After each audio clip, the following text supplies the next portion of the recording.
prezados alunos e prezadas alunas. Na aula de hoje comentaremos então um pouco sobre como funcionam as etapas para a investigação científica. Então, quando nós comentamos sobre a ciência e sobre como nós realizamos uma investigação científica, é importante ressaltar alguns pontos de que método é utilizado para chegar a conclusões e como que a ciência usa desse método para conseguir provar uma hipótese, para conseguir avaliar um fenômeno a ser estudado em questão.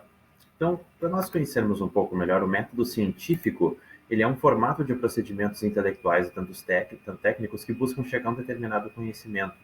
Ele não é o único método do mundo, né, para atingir um objetivo, mas ele é o método mais bem aceito porque ele possui uma hipótese.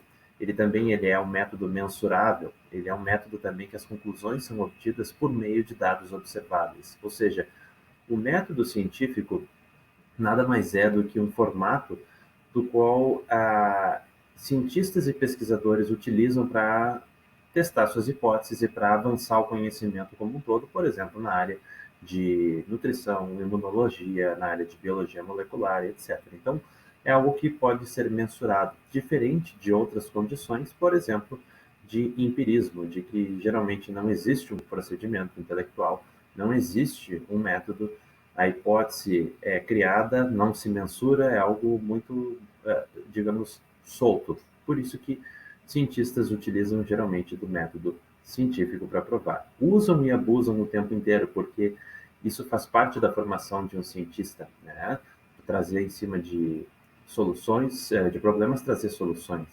Então, uma das características que vem muito próxima de um cientista, né, de um pesquisador que nós vemos muito constantemente, ainda mais hoje, é, como esse gato comenta, né, que nós temos que ser cético para adotar o método científico. Então, faz parte do profissional cientista ou do pesquisador ser cético a diferentes afirmações. Por quê? Porque toda afirmação que é realizada, ou enfim, uma inferência, ah, o sujeito não vai acatar, não vai aceitar de qualquer forma, desde que tenham as provas ou fatos mostrando de que esse fenômeno realmente aconteceu e como aconteceu. Não é algo que eu vou imaginar, por exemplo, de que saiu uma nova vacina para um vírus em cima de um extrato de mofo, não sei, estou inventando qualquer coisa, né? Mas eu preciso ter dados, como é que foram as respostas com estudos pré-clínicos, como é que foram, qual foram o tempo de melhora, né? Que sintomas observaram ao administrar esse tipo de vacina por meio do mofo extraído, né? Tudo isso é importante porque o método científico ele é um método muito forte, não é perfeito, mas ele apresenta um método muito robusto para provar diferentes desafios. Então, qual é o objetivo dessa evidência clínica que nós observamos em diversos estudos da área da saúde, né? Os profissionais da área da saúde devem ter o maior cuidado, da melhor evidência possível para poder realizar o seu atendimento profissional para qualquer área que seja. Isso digo fisioterapeutas, nutricionistas, médicos, qualquer especialidade de um modo geral. Se nós não temos essa evidência clínica de que algo pode estar funcionando, eu vou literalmente estudar pelo Google, estudar por blogs, estudar por interessados, por meio de empirismo, e vou acabar levando essa prática específica, criada não sabe-se lá de onde, para os meus pacientes ou para os meus clientes, o que pode ser um problema, né? Isso é muito importante porque acontece muito frequentemente na indústria, por exemplo, de suplementos alimentares, né? Diversos compostos, extratos fitoterápicos, tinturas, etc., de uma planta, enfim, uma planta X extraída da Índia, alegaram que ela pode gerar emagrecimento. Só que nessa planta é altamente tóxica, ela pode reduzir a imunidade. Enfim, existem diferentes condições que vários profissionais não usam dessa evidência clínica e que pode ser um problema mais para frente. Então, também, o objetivo de obter essas evidências clínicas para diferentes áreas de atuação, diferentes profissões, é encorajar esses profissionais de saúde não somente a usar essas evidências, né, mas também para desenvolver a habilidade de obtenção e avaliação, né? Isso é muito importante. O Brasil precisa mais do que nunca de educação científica, né? Nós não temos desde o colégio, uma educação robusta, como deveria ser, para a formação de futuros profissionais cientistas. Nós temos muita abertura, nós temos incentivo, mas é insuficiente ainda. Existe uma dificuldade de diversos profissionais a entenderem o método científico, de que eu vou provar algo, de que eu vou mostrar que algo acontece por meio de mecanismos e a minha hipótese pode ser aceita ou refutada. Isso é muito importante, porque cada vez mais nós vemos profissionais de diferentes áreas que refutam. Uma vez que obtêm seu diploma, obtêm sua formação, deixam de se atualizar, deixam de estudar e deixam de incorporar isso na prática clínica, né? A evidência científica à prática diária. Uma coisa bem interessante, né, que nós observamos é que em várias áreas, e digo isso especialmente da área da nutrição, que é o que eu tenho mais contato, são profissionais que optam em não adotar postura. Fazem cursos com pessoas que não se atualizam, essas pessoas trazem evidências não científicas, né, e acabam literalmente atuando como repetidores, como papagaios, eu diria assim, né, não tem senso crítico, não tem um filtro científico e de triagem de qualidade da evidência. Então isso é muito importante porque, mais do que nunca, nos últimos 10, 20 anos, diria uns 30 anos, já se pesquisa muito sobre o tempo necessário que o conhecimento que o sujeito profissional de qualquer área obteve e ele vai virar falso ou mudar, né? Que é a meia-vida do conhecimento. Então, a meia-vida do conhecimento das áreas da saúde tem se tornado cada vez menor, muito pelo avanço de pesquisas e também pela tecnologia para conseguir avaliar fenômenos específicos. Comentando brevemente um estudo publicado em 2002 nos Anais de Medicina Interna, que foram avaliados com profissionais hepatologistas, experts no meio, os pesquisadores selecionaram artigos antigos de 50 anos de idade, artigos muito velhos, e vários desses artigos, até o recente momento onde foi feita essa pesquisa, os pesquisadores experts foram perguntados se eles achavam que o conhecimento daquele artigo, daquele produção de conhecimento, era válido até o dia de hoje, até o dia, no caso, de 2000, 2002, né?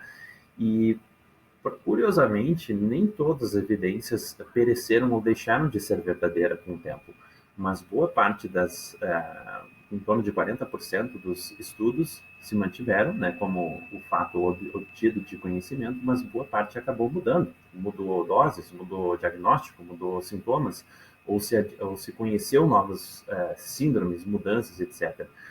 Para todas as áreas da saúde, o fenômeno acontece.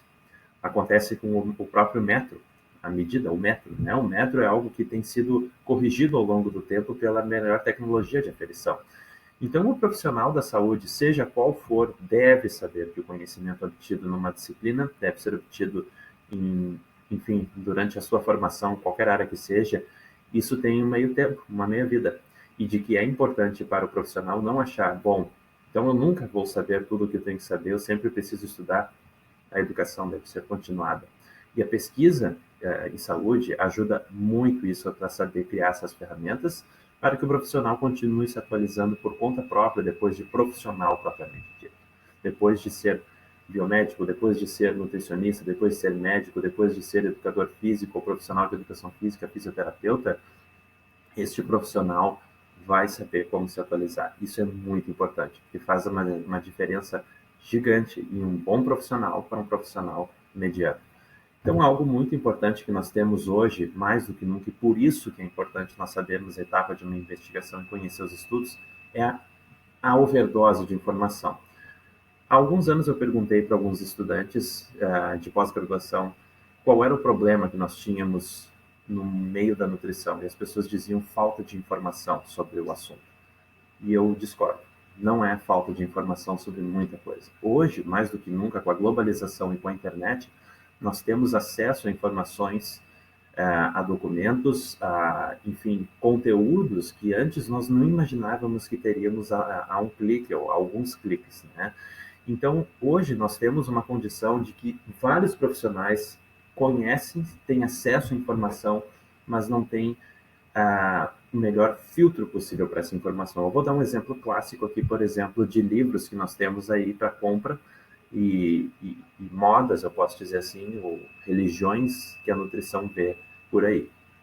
Como foi o caso do óleo de coco, né, escrito inclusive por um médico, né, como melhorar a fonte de gordura natural, acelera o metabolismo, combate diabetes, protege o coração. Tudo isso é mentira. Hoje nós sabemos que pela ciência nada disso é comprovado, nada disso possui fatos que possam provar que isso é verdadeiro. Da mesma forma como a dieta detox de que o nosso corpo sofre intoxicação e etc. Por muitos e muitos meses, pessoas, colegas nutricionistas e outros profissionais acreditam que a gente precisa bater uma folha para que ela seja efetivamente detoxificante, que eu excrete ou que eu neutralize radicais livres ou outros processos. É absurdo se for parar para pensar, porque a ciência não conseguiu provar esse tipo de abordagem. E o termo detoxificação ou detox na ciência tem uma denotação diferente do que esses outros profissionais da área da nutrição acabaram criando para poder vender mais livros como este, né? Então é muito importante saber observar, por exemplo, o café à prova de balas ou a dieta à prova de bala, que foi criado por um cientista da computação, um programador de TI. A ideia não é refutar de qualquer pessoa porque não é cientista, de forma alguma, mas, novamente, aplicar o método científico. Essa evidência, se ela é verdadeira, como foi testada, onde foi publicada, qual foi a amostra utilizada. Tudo isso é importante e são mecanismos que eu e vários colegas cientistas e pesquisadores fazem a qualquer momento que uma informação nova é discutida, né? Muitas pessoas comentam, né, de que profissionais cientistas da área da ciência são chatos, são pessoas difíceis de conversar, porque, óbvio, a barreira ou o buraco é muito mais embaixo para conseguir passar essa informação, que muitas vezes é uma informação fraca, né? Então, por exemplo, essa dieta à prova de balas, né, só para citar, ela foi criada por um técnico de tecnologia da informação, e essa dieta foi avaliada como um café de que se utilizaria manteiga ghee para facilitar em jejum que o corpo com mais gordura queimasse mais gordura em jejum. Novamente, aquela busca incessante de poder emagrecer o mais fácil possível, né? Ninguém conseguiu provar isso aí. Isso aí é literalmente, além de algo sem sentido, né? É uma condição triste de ver para como um barista, um profissional que faz um café, estragar isso colocando manteiga no café para poder queimar mais gordura e não tomar café porque é bom, enfim. O mesmo acontece também com o próprio glúten, lactose e outros nutrientes que nós encontramos em alguns alimentos que possuem algumas ressalvas para algumas pessoas, mas não se aplicam a todo mundo. E esse é o problema. Quando a gente generaliza uma condição, um fenômeno, uma inferência ou algo do gênero para toda a população, isso se torna um problema grave, porque existem exceções e a ciência cada vez mais vê que não é tão preto no branco essa informação e vice-versa. O mesmo acontece também com o segredo da queima do Q48, criado aqui, inclusive no sul do Rio Grande do Sul, né? Um profissional aí acabou inventando uma opção de que exercícios de alta intensidade induzem mais emagrecimento, ou é o único que induz emagrecimento de forma inteligente, em comparação a qualquer outro tipo de exercício, o que também não é verdade. Existem alguns pontos interessantes ali abordados, mas o profissional aqui em questão não utiliza de forma alguma o método científico, é totalmente empírico a utilização do conhecimento. E da mesma forma que nós utilizamos para a área da saúde, existem diversas opções de reprogramação quântica ou de opções que a gente consegue manipular nossa mente, né? E são aqueles livros de autoajuda de como ser rico, né? Se fosse tão fácil ser rico, teria um livro apenas de um autor para que nós conseguíssemos ser rico de uma forma simples. Mas se vocês olharem em livros de como ser rico, como ser milionário, ou DNA milionário, como está projetado aqui, é assustadora a quantidade de livros que tem sobre esse tópico. Então, todo mundo tem uma visão sobre o tópico, mas ninguém tem uma visão científica sobre essa condição. Nesse livro, em questão do DNA milionário, para você ter uma ideia, essa pesquisadora ou essa autora teve a ideia de que com o método dela, ou com essa ideia do livro que é abordada, é possível modificar o seu DNA quanticamente para que o seu DNA, transcrito e traduzido depois numa questão, torne-se você rico. Não tem nem cabimento o que isso quer dizer, eu sei, mas esse é o mundo que nós vivemos. E frente a isso, não é virar as costas e dizer isso não é mais para mim. Não, nós, todos os profissionais da saúde, temos uma função importante de saber auxiliar o próximo, auxiliar pessoas que não têm essa condição de fazer triagem de evidências e incorporar isso para a prática. Por isso que a etapa de uma investigação surge de um problema, surge de uma demanda, e esse problema é realizado uma série de pesquisas ou pesquisa para que essa pesquisa forneça uma solução aplicável de preferência ou uma solução para que siga a próxima etapa da etapa científica.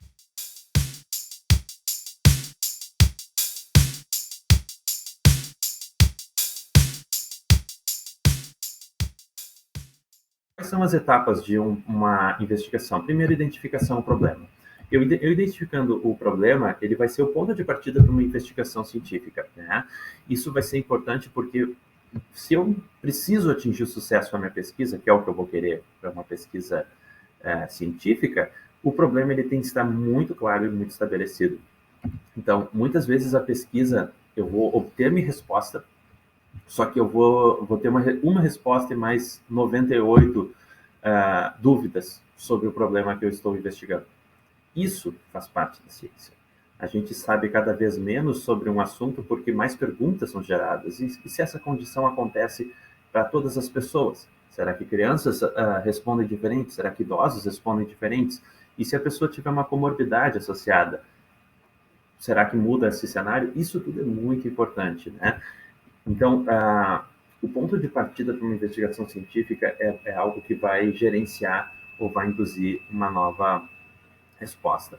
Um exemplo clássico que nós estamos tendo por aí é a pandemia do coronavírus, né? Surgiu essa condição e o mundo está de cabeça para baixo, pelo menos de acordo no momento que o vídeo está sendo gravado agora, durante a quarentena, e pesquisadores do mundo inteiro estão fazendo colaboração porque identificaram o problema, que é a infecção de um vírus do qual nós não temos imunidade, um vírus novo, né? Então, o problema está muito claro. Em cima desse problema, a gente vai buscar a solução. Os profissionais cientistas vão lá buscar a solução, que é a vacina para o tratamento e a solução desse problema. Então, isso tem que estar muito claro. Segundo, definição do tipo de investigação. Para eu atingir esse meu tipo de resultado, né, eu tenho que saber todos os tipos de estudos, né? E na nossa aula nós teremos um vídeo comentando sobre os tipos de estudos científicos por aí. Qual tipo de estudo poderá responder minha pergunta de pesquisa? Por exemplo, eu trabalho com pesquisa em fisiologia, eu me interesso muito como os processos acontecem, estudos mecanísticos, né? Então, eu tenho interesse em conhecer, por exemplo, como um suplemento vai acabar influenciando uma resposta numa condição específica. Para eu entender como isso funciona, eu não vou poder fazer um estudo epidemiológico. Eu vou ter que conhecer mais mecanismos de ação. Então, eu vou ter que estudar, muito provavelmente, ou estudos com humanos, ou melhor ainda, com animais, do qual eu consigo avaliar em outras condições que nos humanos não é tão disponível. Da mesma forma, eu quero avaliar como é que uma molécula pode influenciar o funcionamento de uma célula. Para esse sentido, eu não vou poder utilizar estudos com humanos, eu vou ter que fazer um estudo celular, com cultura celular, para avaliar. Então, saber o tipo de investigação que eu quero utilizar é primordial para que a minha investigação científica tenha sucesso. Outro aspecto importante que muitos profissionais de saúde que não trabalham na ciência básica têm interesse bom, frente a diversos medicamentos, estratégias de intervenção, qual será a dosagem, o tempo, efeito colateral e etc.? Qual é a melhor opção de tratamento para um medicamento específico? Para esse tipo de pergunta, né, que nós temos já um conhecimento agregado ao longo de vários anos, e eu quero saber qual é a melhor opção de tudo, né, que já foi pesquisado, estudos de revisão sistemática com meta-análise são os ideais para a gente saber avaliar a estatística da estatística dos estudos, né, para avaliar como é que isso realmente funcionou em diferentes condições avaliadas. Isso é muito importante porque é um estudo diferente de outros para avaliar com pesquisa original. Então, terceiro ponto, definir bem a minha população. Uma vez que eu defino bem a minha população, quem que vai ser estudado para esse tipo de abordagem? Será que para eu definir a população, eu vou conseguir estudar uma doença, eu vou conseguir ter acesso a essas pessoas doentes que fazem parte do meu problema de pesquisa? Trabalhar, por exemplo, com pessoas com hipertensão. Se eu tenho pessoas com hipertensão, será que quem que eu vou estudar? Eu vou estudar uma pessoa hipertensa ou vou estudar uma pessoa que tenha outros problemas associados, né? Que critérios eu precisarei para criar, para selecionar quem eu quero estudar, né? Agora, quem que eu vou poder excluir para que não fará parte do estudo? Todas essas perguntas que fazem parte da metodologia, né, ou dos materiais e métodos de um estudo, devem ser bem delimitados para que outras pessoas não criem viés de seleção ou não façam interpretações erradas ou que a amostra não se torne representativa. Então, uma vez que eu tenho já isso claro de quem eu vou estudar, em que condição eu vou estudar, eu posso criar esses critérios para que o meu filtro da amostra que eu vou selecionar seja o mais próximo do ideal possível, do adequado possível. O ponto 4, a amostragem, né? Então, a amostra que eu vou utilizar, esse desenho representa a ideia de uma boa amostra, né, de um estudo científico, de que uma vez que eu determinei a minha população, eu sei que eu vou trabalhar com pessoas, por exemplo, em uma comunidade de Porto Alegre. Eu vou trabalhar com hipertensos de Porto Alegre. Então, eu tenho toda a população da cidade de Porto Alegre, né?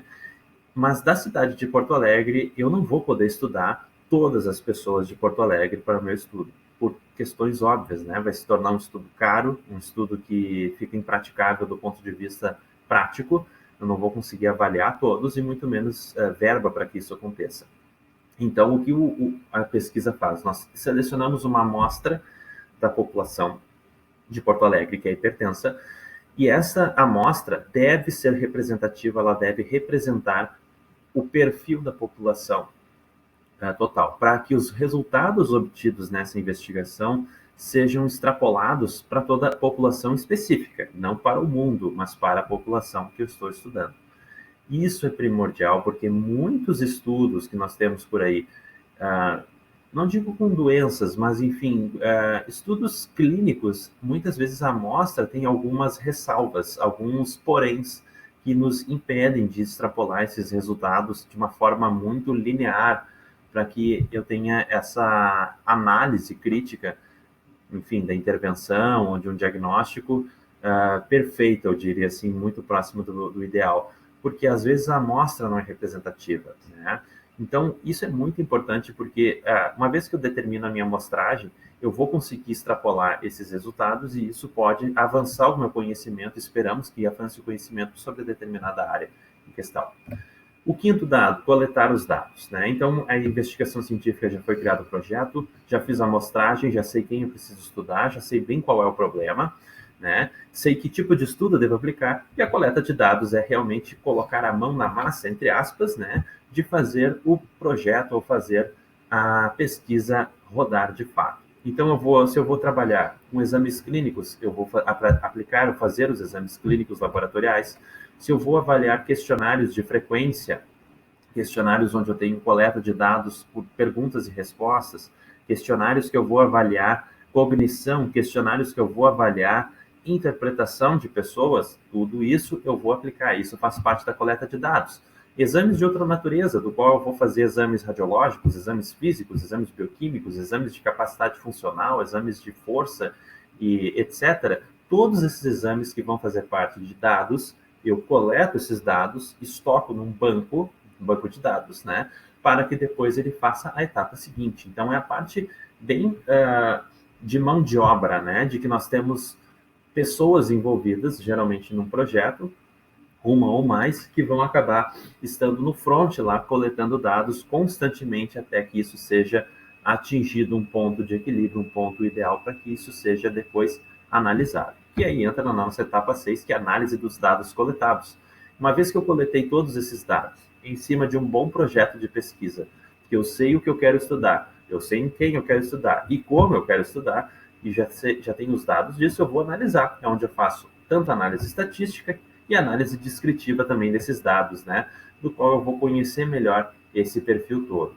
Então, uma vez, em uma reunião de grupo de pesquisa, um dos coordenadores do grupo perguntou: como é que estamos no nosso projeto? Qual é o perfil do nosso... Tem dado certo essa intervenção que foi dada, uma intervenção no hospital?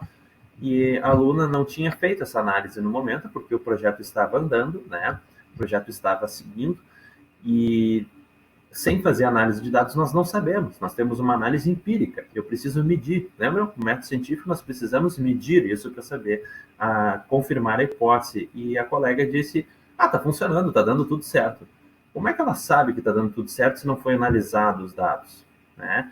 Então, essa etapa, em estudos de corte, estudos que seguem ao longo do tempo acompanhados na pessoa, existem pontos ao longo do tempo que são analisados esses dados para avaliar como é que foi o comportamento dessa população, dessa amostra específica a ser estudada, para poder avaliar como está sendo o andamento do estudo.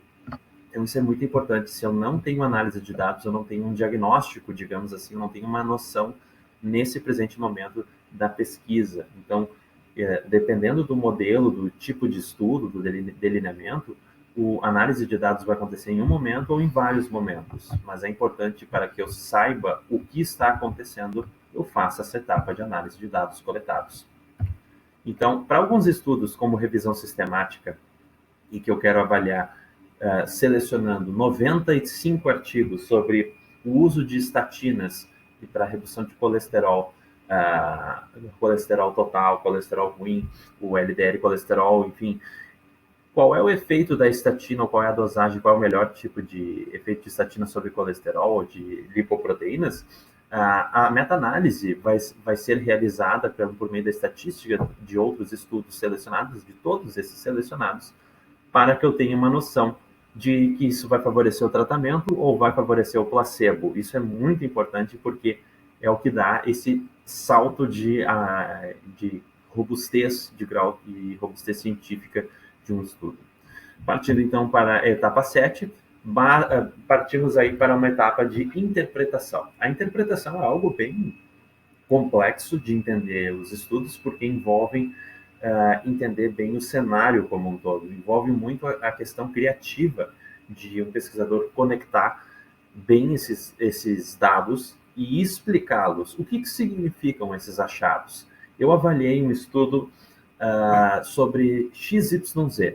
Eu tenho dados de todas as coletas, eu tenho dados de tudo que eu fiz no experimento, mas como é que isso gera este conhecimento? Como um fármaco, um nutriente ou uma intervenção vai gerar esse resultado todo? Vou dar um exemplo clássico.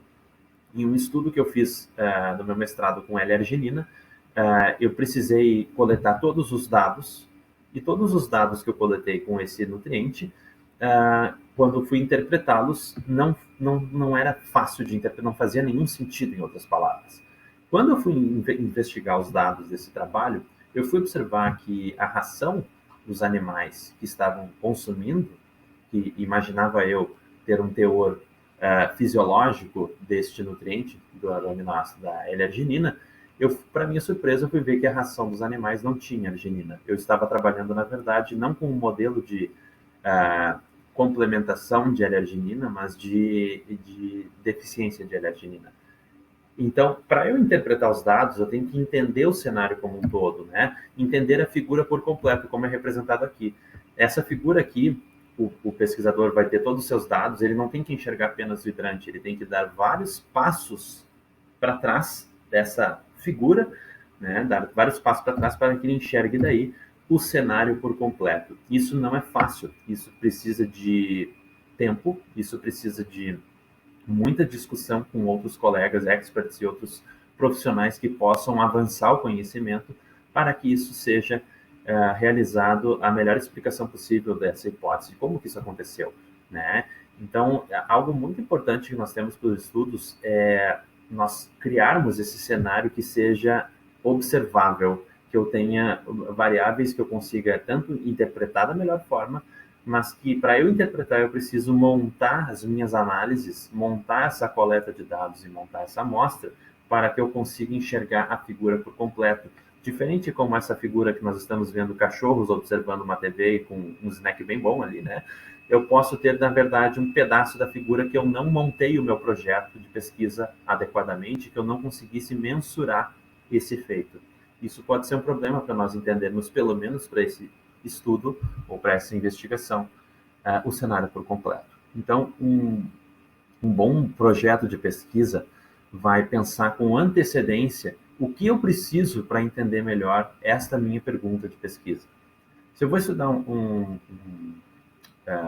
estudos de mecanismos de ação de um novo fármaco ou de um novo nutriente, qual é a via que esse nutriente ou esse fármaco vai atuar? Se for assim, como eu posso mensurar essas respostas? Como esse mecanismo vai ser atuado e de que tipo esse nutriente ou esse fármaco vai atuar no corpo ou no organismo? Então, isso tudo tem que ser pensado com antecedência para que a interpretação seja mais fluida possível e mais importante, mais completa possível para o estudo. Partindo, então, para o item número 8, nós temos, né, a divulgação. Os pesquisadores e cientistas devem ser excelentes comunicadores dos estudos, porque cada vez mais nós vemos por aí pessoas que não são da área da ciência ganhando espaço em divulgação, ganhando espaço como entendedores de um determinado assunto, quando na verdade nós temos pessoas excepcionais no meio, em diferentes áreas, na ciência brasileira e no mundo, e que não recebem o crédito necessário para tudo isso. Isso é muito triste, porque nós temos uma cultura de que cientista produz um conhecimento complexo em determinadas áreas, mas não é traduzido para o grande público isso. Felizmente, esse cenário está gradativamente mudando. Cada vez mais nós vemos cientistas e profissionais, pesquisadores, sabendo comunicar esses dados, digerindo isso para o público leigo, para o público em geral, entender o que essa pesquisa traz de diferente, o que ele traz de conhecimento, por que essa pesquisa deve existir, ela é importante. Porque uma vez que o pesquisador realiza tudo isso, que não é fácil, realiza todo um estudo muito bem feito, interpreta bem, avança o conhecimento, dá certo, o público em geral não vê importância nisso. Isso é muito triste. Então, a investigação tem essa função de divulgar, né? O cientista quer que o seu trabalho seja lido, que seja citado, seja conhecido. Ele não quer que isso fique produzido e vire mais uma medalha no jaleco. Não é essa a intenção. A intenção é que o conhecimento seja mais um grão de areia a que ele venha a contribuir para esse deserto, né? Deserto de vários conhecimentos científicos agregados ao longo do tempo, construído por diferentes pessoas no mundo. Então, uma coisa importante é que quando a divulgação ela é bem feita, acontece menos e menos o que eu estou representando nessa figura do Fox News, né? O problema recorrente que muitos jornais nós temos por aí, e é um momento de descontração, né, para gerar uma matéria, diz um estudo ou pesquisadores da Universidade XYZ avaliaram tal coisa. Isso é um problema, em algumas condições, muito notável, porque os jornais trazem essas informações por jornalistas que muitas vezes não têm um background científico, né? E não tem esse filtro todo de compreender bem como é que um estudo é realizado e muito menos o cuidado na interpretação desses dados, né? Como também um estudo que foi avaliado, né, nesse dia, inclusive, o Twitter está fazendo você ficar mais burro, como é dito na chamada. Poxa, isso é algo, como assim? Como é que um software está me fazendo, uma rede social está me fazendo ficar com menos brilho intelectual? Na verdade, o que foi dito por um estudo como esse foi que o uso excessivo de redes sociais faz com que nós estejamos mais ansiosos e mais distraídos, o que faz sentido, mas não deixar a pessoa com QI menor ou menos inteligente. Isso é bem importante, porque a chamada ela é sensacionalista, a chamada é contundente para chamar a atenção do espectador. Então, cada vez mais, quanto cientistas e pesquisadores acabam traduzindo melhor a sua mensagem para o grande público em geral, menos informações falsas ou informações que não representam uma realidade de diferentes estudos vão acabar sendo divulgadas de forma errada. Devem ser divulgadas de forma correta para que todos tenham acesso à informação. Então, O grande papel dessas etapas da ciência é compreender que quando eu pretendo realizar um projeto de pesquisa, independente de qualquer que seja, eu precisarei passar por esse tipo de abordagem.